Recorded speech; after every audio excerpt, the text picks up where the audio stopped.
Sobrang solid ng daan dito guys. Kaso dahil daanan siya ng truck, may mga part na medyo malubak. Hindi medyo, talagang sobrang lubak. Kaya, ayun, dahan-dahan lang tayo. Pero ang ganda ng tanawin dito. If I'm not mistaken, ito yung tinatawag nilang Galgan Pass.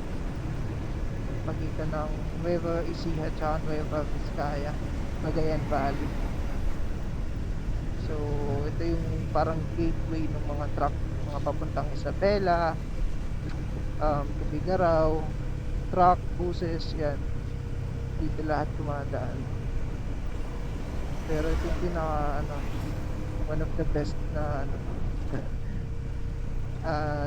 madadaanan nyo kapag papunta kayo ng norte sa Cagayan, ayan, dito. So kung nagbabala kayong mag-rides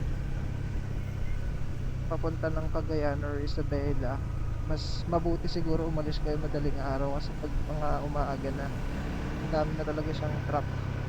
So malalaking truck, hirap mag-overtake syempre, puro kurbada to.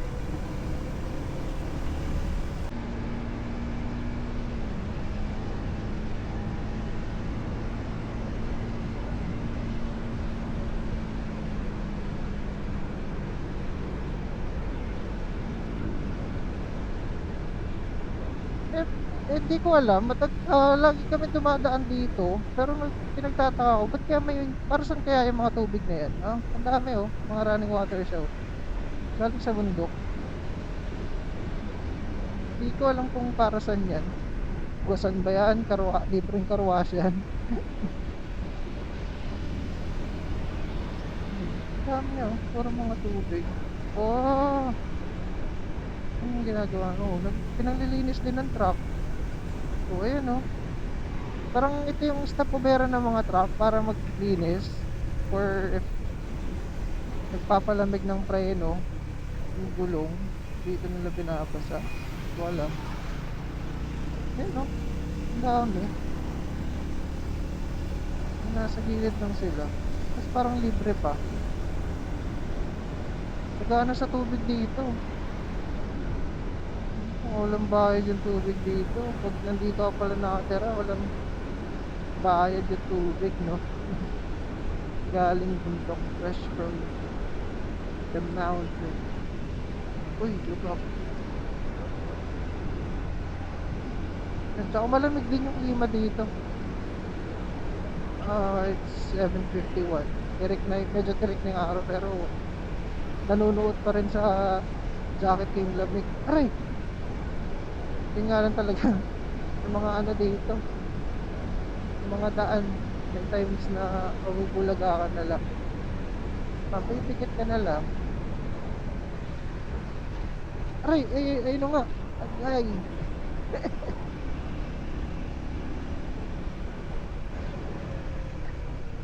Pati yung sasakyan umiilag na din sa lubak Aray! Dalton Pass na ilang minuto ba? Parang hindi naman tumatagal ng oras. Puro straight na siya.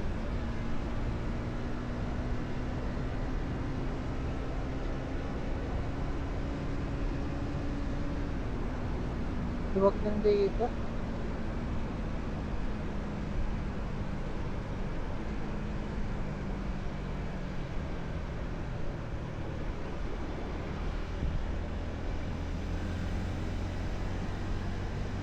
Mabundok pa rin. Ganda talaga pumunta sa mga ganitong lugar na tuwing weekend. Chill, relax. Hindi yung puro nilang trabaho. Lalo na magtatagulan na ngayon. So, nasulit na yung tag-araw. Actually, tagulan na nga. Pero buti na lang, maaraw ngayon. Kung nakikita nyo sa camera, ang ganda niya guys. Ang ganda ng bundok. Saan nakita?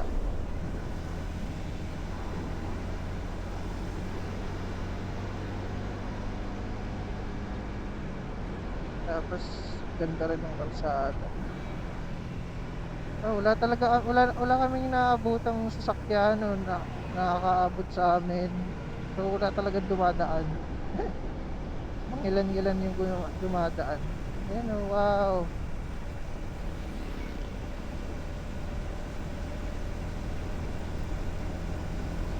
Sarap sana dito tumira.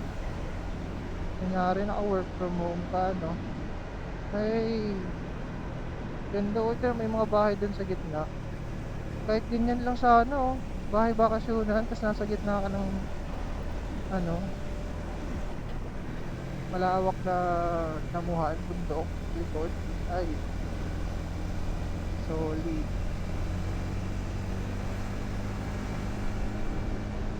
Sarap. Lamig pa rin talaga.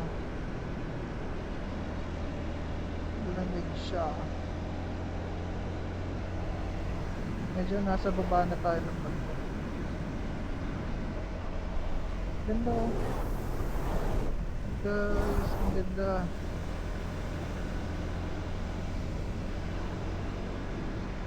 Oh.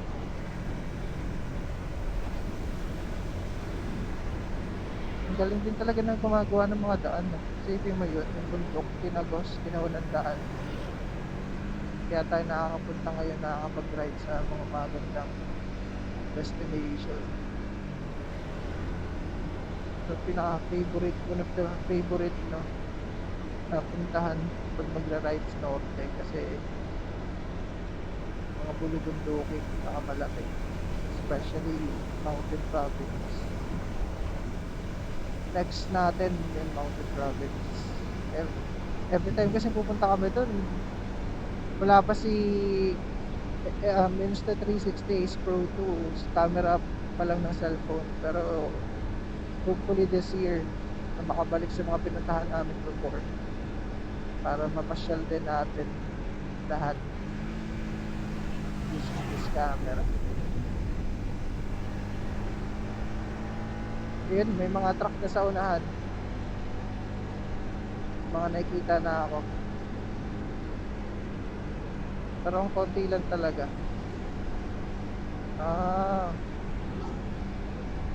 Ayan, maluwag. Muna tayo.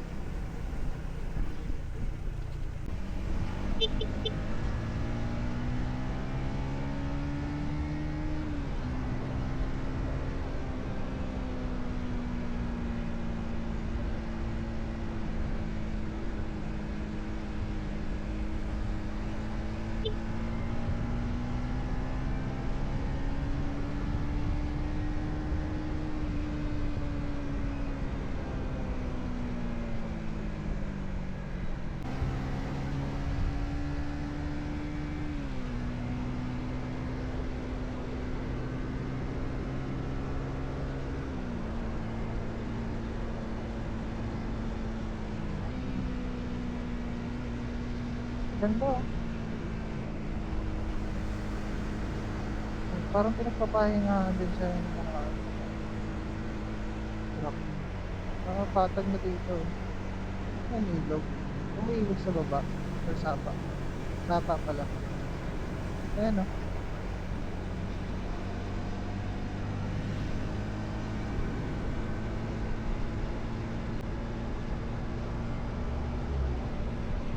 May kurba pa rin pala.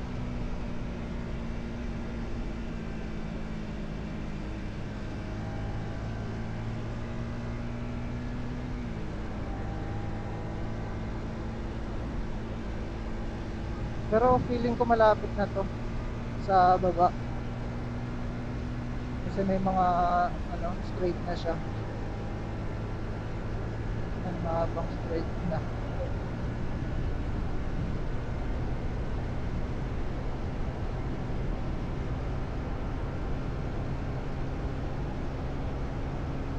Bago itong straight na to.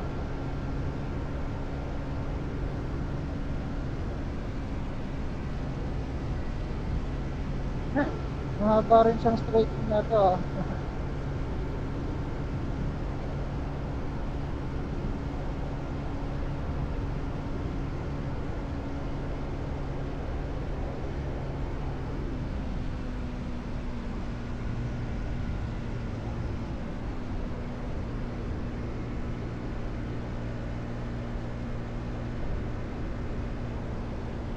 Slow down, road slip.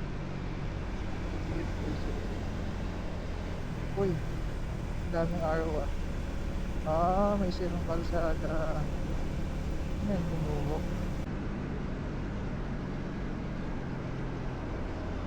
Grabe, may mga sirang kalsada.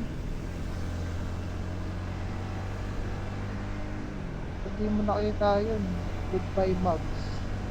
Whole race. Pero, in fairness, di pa naman na si Winner X. Grabe ang daming lubak na pinagdaan na ito, lalo na pauwi ng vehicle.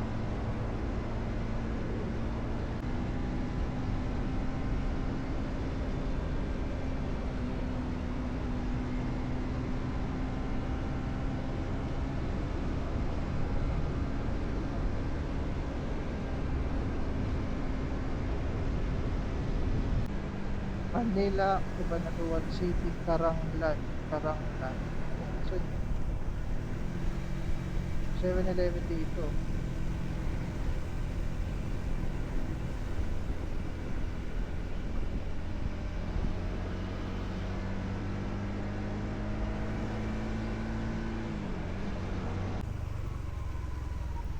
Ang ganda oh. Paliguan ba yan? Pwede yung paliguan. Kung malalim lang yan, sarap kumalan dyan sa tulay.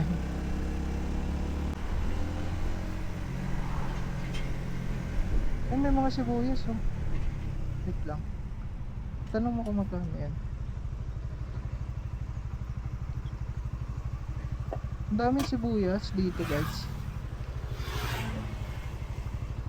Ayan. Tanong mo magkano. Magkano po yung sibuyas? Dito. Yung ganito sa 750. Lahat yan, 750. Dito pa sa taas. Yan, tag-80 sir. Pero po yung mga luma na yun, pwede na pong ano yun. 550 na lang po. Kasya ba sa motor yan? Sa? Kahit yung maliit lang siguro. Ito pong maliit. 380 sir. Ito naman. 5 kilos po. Oo, mahal yan sa Manila. Pareho lang ba yung sa baba ba? Marami pa. Ikaw dito na lang. Ikaw, kung gusto mo. Ano? Ganun na lang din sir. Kasi mga kasamahan din po namin bumibili sa storage. Okay. So, Storage na rin kasi kami kinukuha kasi wala na po sa bukid. Tapos na po yung mga pinag-iba. 100.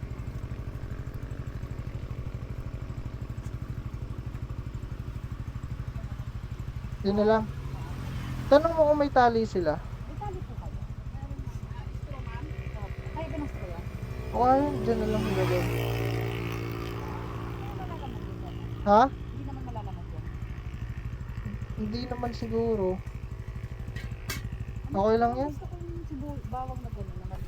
Mas mura ba Yung native ma'am. Ah, Ano po native. yata yun? 100 din po yata 150. Mas mahal pala siya. Ayun na lang. Saka isang bawang. Ito na ma'am.